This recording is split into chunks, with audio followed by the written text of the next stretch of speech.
এই সংবাদ সম্মেলন থেকে আমরা 5 দফা দাবি তুলে ধরছি।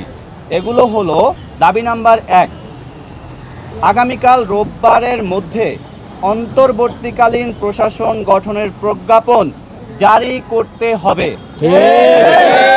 দাবি নাম্বার 2, অন্তর্বর্তী প্রশাসকের নিয়োগ প্রক্রিয়া চূড়ান্ত হওয়ার পর সেশন জট নিরসন সহ সামগ্রিক বিষয় নিয়ে একাডেমিক ক্যালেন্ডার প্রকাশ করতে হবে। একই সঙ্গে ভুতুড়ে ফলের সমাধান, বিভিন্ন ইস্যুতে অতিরিক্ত ফি আদায় বন্ধ সহ যাবতীয় অসঙ্গতিগুলো স্পষ্টভাবে সমাধানের উদ্যোগ নিতে হবে। অন্তর্বর্তীকালীন প্রশাসন গঠনের পরবর্তী 2 কার্যদিবসের মধ্যে 24-25 সেশনের ভর্তি পরীক্ষা আয়োজনের উদ্যোগ গ্রহণ করতে হবে। আগামী 5 কার্যদিবসের মধ্যে ঢাকা কেন্দ্রীয় বিশ্ববিদ্যালয়ের রূপরেখা এবং লোগো মনোগ্রাম প্রকাশ করতে হবে।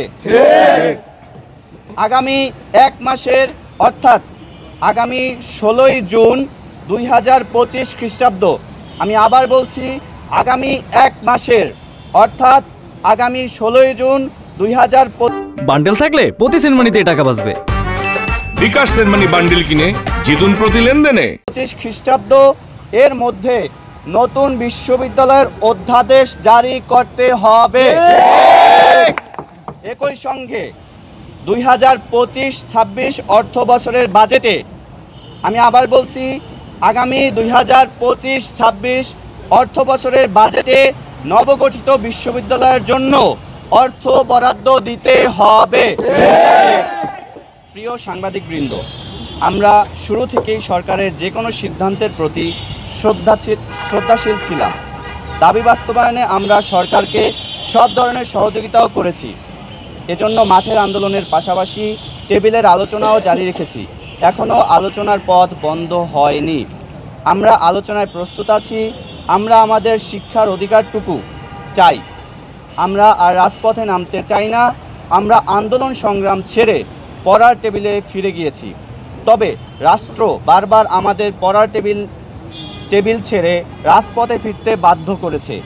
আগামী রোববারের মধ্যে যদি অন্তর্বর্তীকালীন প্রশাসন গঠনের প্রজ্ঞাপন জারি না হয়, তাহলে 19 মে সোমবার থেকে আমরা আবার মাঠের কর্মসূচিতে যেতে বাধ্য হব। পরবর্তী এই কর্মসূচি কেমন হবে সেটা পরিস্থিতি বিবেচনায় প্রেস বিজ্ঞপ্তির মাধ্যমে জানিয়ে দেব। একই সঙ্গে আমরা বাকি দাবিগুলোর বিষয়ে নজর রাখব। আমরা যদি আবার মাঠে নামতে হয়, অর্থাৎ আমাদের দাবি মানা না হলে, আমরা জনদুর্ভোগ এড়াতে এবার সংশ্লিষ্ট মন্ত্রণালয় ঘেরাও করতে বাধ্য হব। সকলকে ধন্যবাদ।